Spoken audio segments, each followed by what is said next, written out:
please subscribe and don't forget to press the bell icon to get notified whenever we upload a new video.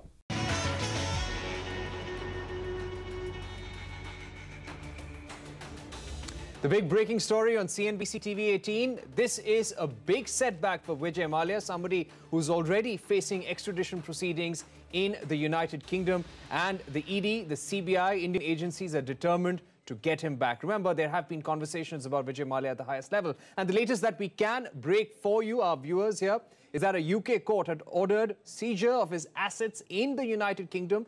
The order is in favour of a consortium of 13 Indian banks which are seeking to recover funds which Vijay Mallya owes to them. So this order clearly says that there would be an enforcement officer of the High Court who could really walk into properties of Vijay Mallya near London and could seize anything that is required to recover this 9,000 crore number that we have been talking about for the last 1.5 years. We also believe, we're given to believe from our sources and from reports that Vijay Mallya is all set to challenge this order as well. We've got our political editor, Europe, Sanjay Suri, with us on the phone. Sanjay, more details on this order. What is going to be the immediate impact on Vijay Mallya? Well, the immediate impact is likely to be more to his morale than to his finances. This step now is an executive follow-up and an executive next step to the order of the same court earlier, in which it had upheld an earlier order that the order of the Indian banks to seize his assets and to freeze his assets worldwide could become enforceable in the UK. This court order now makes that possible and gives teeth to its own earlier order by appointing an enforcement officer who has been given power to enter Mallya's property, and the order says that the team may use reasonable force if necessary to do so, to check out on his assets and to take steps and to ascertain the next way forward for banks to seize the assets that they want to. Okay. All right. Sanjay, I'll request you to stay with us. We also have two guests joining us on this breaking news. We have Majid Memon, a well-known lawyer and a member of the NCP. We also have Suhas joining us. Suhas is the managing partner, Legasis. Suhas, just to discuss the options ahead, now these 13 banks have the option to go ahead and recover all the assets, all the money that they have been wanting all this while. What do you feel about this particular order, the impact on Mallya, and how these banks could really benefit? Vijay Mallya and his legal team, because he must have definitely tried to ward off this kind of an attempt on the part of the victims' team, which has been in a way successful in satisfying the court in United Kingdom, where the standards are very high, and then successfully obtaining an order for search and seizure and even confiscation of his tangible and movable properties. It is some kind of a sigh of relief to the victims of this man's crime. But then Vijay Mallya, I think, has an option to appeal against this order. And that, of course, he would do because he has enough means and legal aid available to him there by means of which he can defer this by moving an appeal and take a stay. But I think it is not that easy for Vijay Mallya and his legal team to get this order reversed, because certainly this order must have been well-founded, and it must be on the principles of equity and fair play for the victims and the people who have lost their money. So, Mr. Memon, help our viewers understand. Help our viewers understand that when a High Court in the UK has given such an order allowing Indian banks to work with a High Court enforcement officer in the UK to recover assets, recover that 9,000 crore sum, when Vijay Mallya goes to an appeal or files an appeal in a higher court, does this immediately stop the Indian banks from recovering that money? Precisely. You see, the demand of justice would be that if a prima facie case is made out by the counsel of Vijay Mallya in the appellate court, that irreparable injustice would be inflicted if this order is executed, and you cannot go back from that. So stay it provisionally till you hear our case. And that is likely because in the interest of justice, the appellate court may be persuaded successfully to stay the order provisionally. But that would be a very provisional relief. As I said earlier, that ultimately if the matter would be heard even by the appellate court, it's not an easy task for any legal team to convince the appellate court that the order of the court below, that is the High Court, is not a just order. Okay, Mr. Memon, I'll request you to stay with us. We're just going to read out an excerpt of this order. Justice Bryan delivered this, and he has said the High Court enforcement officer, including any enforcement agent acting under his authority, may enter Lady Walk, Queenhoo Lane, Tevin, Welwyn and Bramble Lodge, Queenhoo Lane, including all outbuildings of Lady Walk and Bramble Lodge, to search for and take control of goods belonging to the first defendant, that is Vijay Mallya. So this is definitely a setback, but as we're being told, this is going to be challenged. There would be a provisional stay on this as well. Sanjay Suri continues to be with us. So, Sanjay, is there now a provisional stay? Because as per reports, Vijay Mallya has already challenged this particular order. Well, there is no provisional stay relating to this follow-up order, with this follow-up executive action to the earlier order. What we have is already an appeal by Mallya challenging that earlier order. So if that appeal were to be upheld, then the consequent action that we are seeing now would be cancelled as well. But as of now, we have not seen any ruling from the court to uphold Vijay Mallya's appeal against the order. On the contrary, we have the court enforcing a follow-up action by authorizing its own officials to enter the property called the Lady Walk in Hertfordshire, and that is where he lives. Okay, so Sanjay, you're literally saying that now these 13 banks, through the High Court enforcement officer, can walk into his properties and recover that 9,000 crores sum? No. There are two no's, in fact. One, it's not the banks directly who will do so. The order relates to an enforcement order, enforcement officer of the court. That is somebody appointed and authorized by the court to enter the premises. That enforcement order may take others with him or depute others to go instead. It is not immediately obvious whether that will be officials from Indian banks that he can depute. But secondly, let's be clear that the value of this property physically, Lady Walk, is peanuts compared to that figure of 9,000, 10,000 crores we hear. The most that anyone could do theoretically would be seize the property, seize everything in it, and then eventually sell it. But even that is not going to get you anything like a decent fraction of the 9,000 crores. And the value, the property itself may be heavily leveraged and therefore not accessible enough to be seized and disposed of. So that disposal is a long way off, and if it were to happen, it would be a tiny fraction. It'll be a tiny fraction. I think that's a very important point, and that's what Sanjay also pointed out initially when he spoke to us, that this is a moral setback in many ways because the value of the property itself is peanuts. Sanjay, I request you to continue being with us. I'm going to go across to Suhas, who has been waiting patiently. Suhas, we've been hearing Sanjay, we've been hearing Majid Memon of the NCP as well. This is a small move, but yes, it would create moral pressure on Vijay Mallya, and some way it would create more pressure in the days to come. He's already facing extradition. He has been made a villain as far as India is concerned. You've got the Indian agencies going for him. You've got the banks going for him. And this will only create further pressure. I'm not too sure whether at this stage this kind of create any pressure at all, because I think this must have been contemplated. When we actually look at panning out of this litigation, I think at each stage of the court cases, whether in India or in London, I think there was a bit of euphoria at each stage. But you look at it this way, that this order, which is characterized as the enforcement order, is actually probably nothing but taking a stock of what he owns and what he doesn't own. At the end of the day, if you look at what are the assets that would be owned by Dr. Mallya there in UK, and you will realize it's yes, one way to look at it is it would be peanuts, but largely I think in terms of a legal strategy, this must have been contemplated long ago.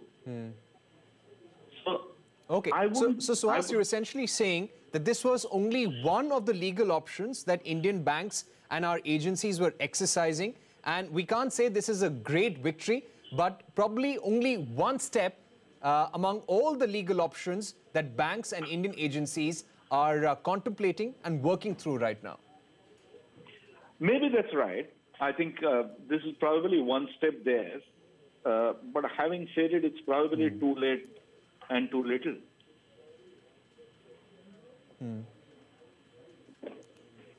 All right, because the property itself doesn't have much value. That's what Sanjay Suri was pointing out. On one hand, we're talking about funds to the tune of £1 billion. That is what reports are saying, 9,000 crores in our language. So therefore, a lot will have to be done to actually get Vijay Mallya back. This is also not directly linked to that extradition case. Do you think somewhere it would help agencies that the courts are realizing merit in what the Indian government is saying and the banks are saying, Suhas? Not really. This would go purely based on the black letter law to say that whether legally this claim, which is made as a money decree by the 13 banks here in India together, if it is a money decree against somebody who is there in London. All right, Suhas, I'll request you to hold on. Sorry to interrupt. We've got Mr. Mohan Parasaran joining us, former Solicitor General. Mr. Parasaran, how do you see this move? India has been trying to build up a case against Vijay Mallya in courts in the UK. The banks simultaneously have been trying to recover funds, recover that loan, that 9,000 crores sum. How do you see this order that has come from a high court in the UK, where the high court has appointed an enforcement officer for the banks who can enter Vijay Mallya's properties and recover a certain sum of money? This is actually a very positive step forward, but I think we'll have to still go a long way. That's what I feel. I think there are other procedural aspects, and then see, he has also got a right of appeal against this order.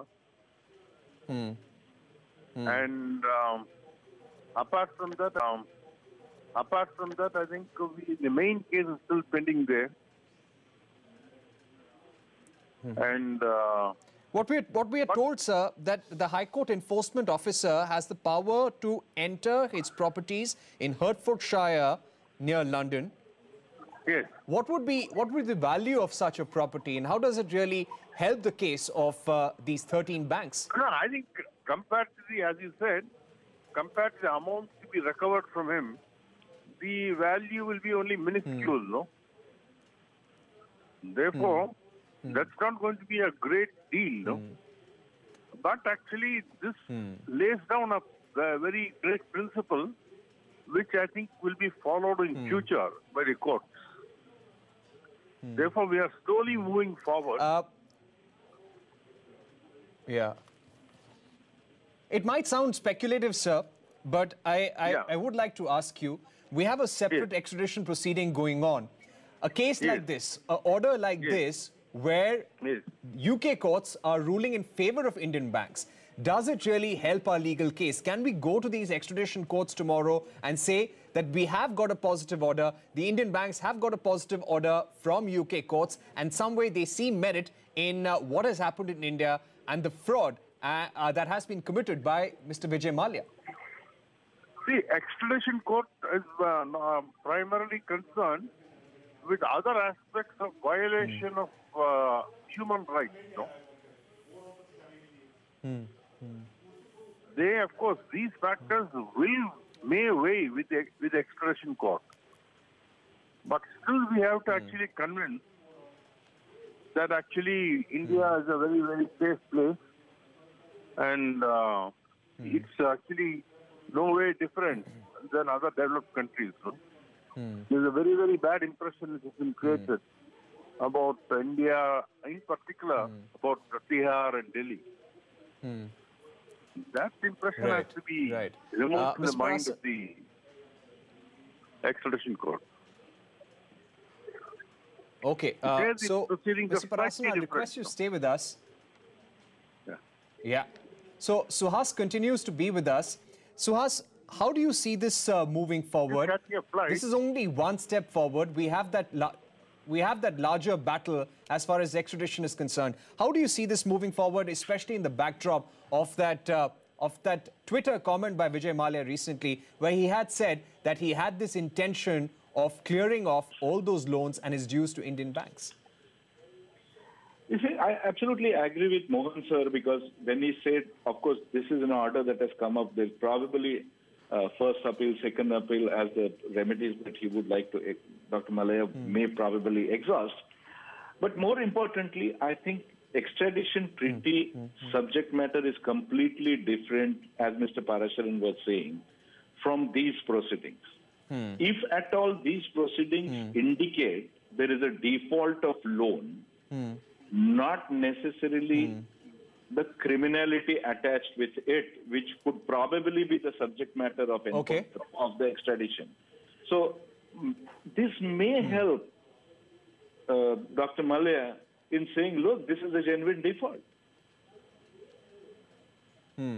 All right, Suhas, I'm going to request you to hold on once again, because I believe Mr. Parasran has to rush. Mr. Parasran, just explain to our viewers here in New Delhi and other parts of the country, how does such an order proceed now? What is the power that Indian banks have? Can they exercise this power through the enforcement officer immediately? What is the protocol that is likely to be followed in the days to come as far as this particular order as it stands?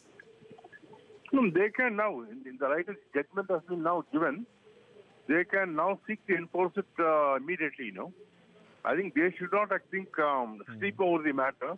They should act fast. They should be acting fast. Mr.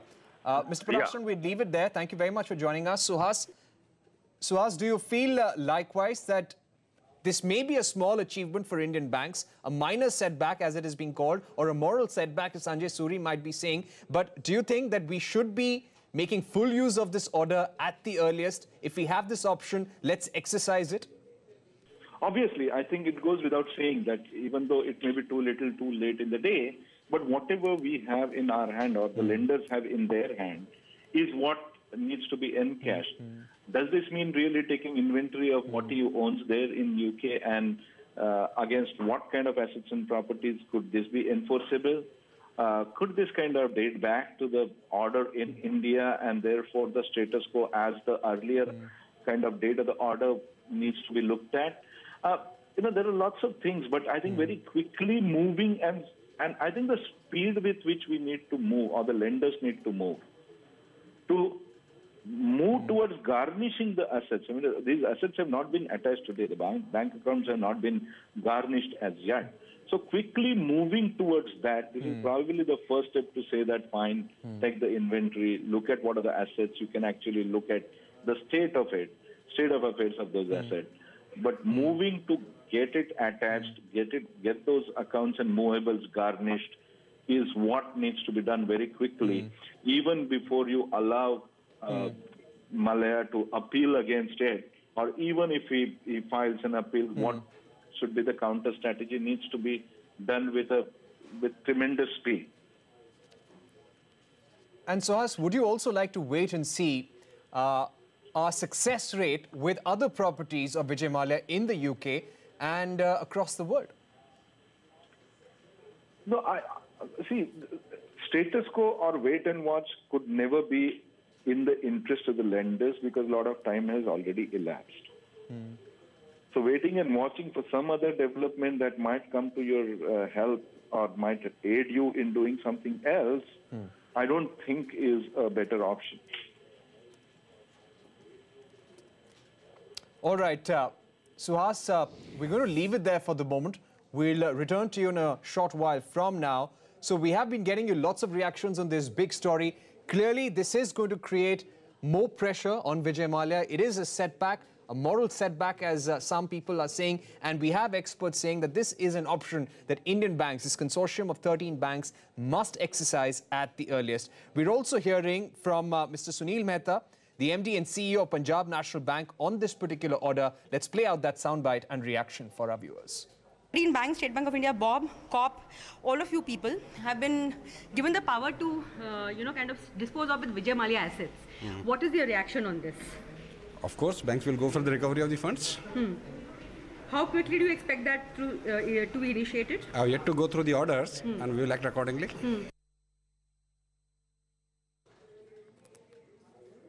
All right, so Indian banks are looking at the move and the order of the UK High Court very positively at this stage. This is a victory for them, maybe a small victory, but definitely a victory and a setback for Vijay Mallya. And just to recap for our viewers, the story that we are following right now is from the UK. A High Court judge has issued an enforcement order in favour of a consortium of 13 Indian banks seeking to recover funds owed to them by liquor baron Vijay Mallya, who's fighting extradition to India on fraud and money laundering charges worth nearly 9,000 crore rupees. Let's go across to Suhas once again, who's been waiting with us, who's been helping us understand this story that is coming in. Suhas, as we discuss aspects of this order, what do you think will be the legal strategy of Mr. Vijay Mallya in the days to come? How is he going to appeal against this particular order?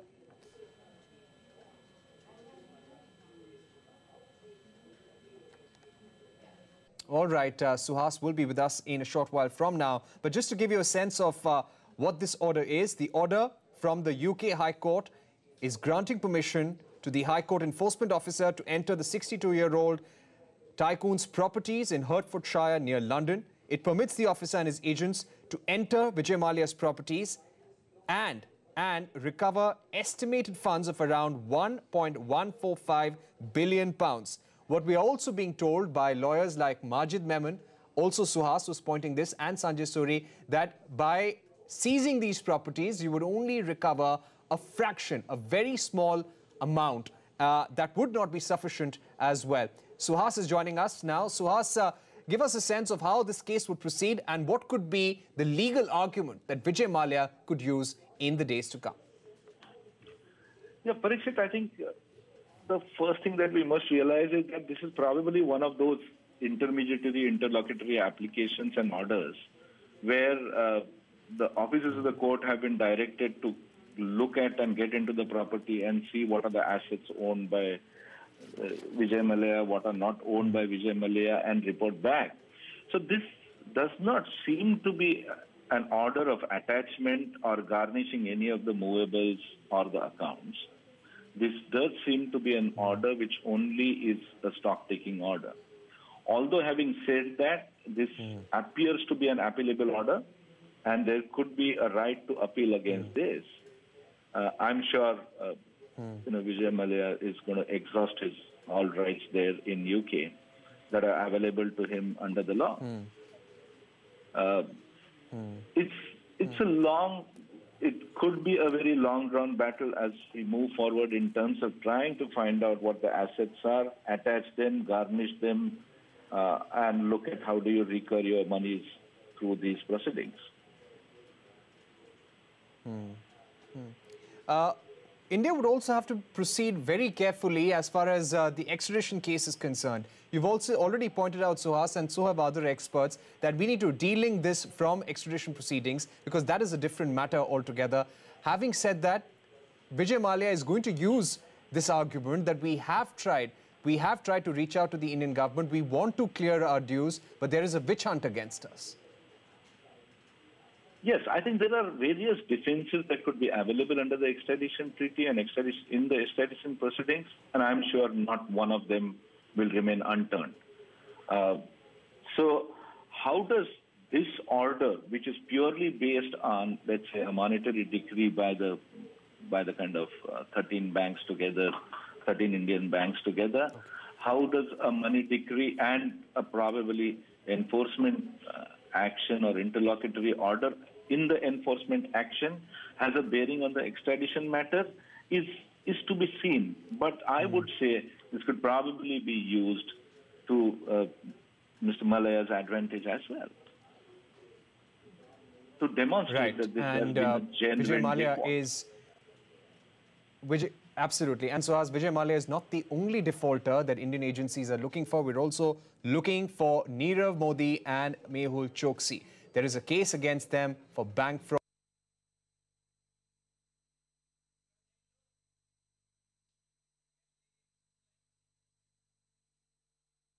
Bank, State Bank of India, Bob, COP, all of you people have been given the power to, kind of dispose of with Vijay Mallya assets. What is your reaction on this? Of course, banks will go for the recovery of the funds. How quickly do you expect that to be initiated? I have yet to go through the orders and we will act accordingly. It says very clear that the UK High Court judge has issued an enforcement order in favour of a consortium of 13 Indian banks, including Punjab National Bank. So, how critical would this be? In fact, I'll read out the whole thing to you. UK High Court judge has issued an enforcement order in favour of a consortium of 13 Indian banks seeking to recover funds owed to them by beleaguered liquor baron Vijay Mallya, who is fighting extradition to India on fraud and money laundering charges worth nearly rupees 9,000 crores. It goes on to say that blah, blah, blah, wherever he's putting up and stuff like that. What do you expect the next step of action? Obviously, we'll pursue the recovery measures. No, so as a consortium, so what will be the process for that? The process is we have already filed an application with the DRT. DRT has already given the order. We have pursued it in the UK court also. And we'll definitely be proceeding for the recovery, getting the assets sold out. So 9,000 crores is what we are talking about as outstanding over here. So how much do you expect to come in? It's a bit early to ask this question. I think it's too early. We will have to go over fresh valuations because of the passage of time. And we'll try to maximize the value. Okay, so valuation will be done by whom, sir? And what definitely, there are appropriate valuers for every asset. So they will now be appointed? Valuers are already there in the panel. They have done it earlier also before filing of the suits. We will take a fresh valuation before we go to the sale of the assets after going through the orders. Right. And what was the earlier valuation that was indicative? Sorry, I am not have the data right now, but of course we'll be pursuing the case.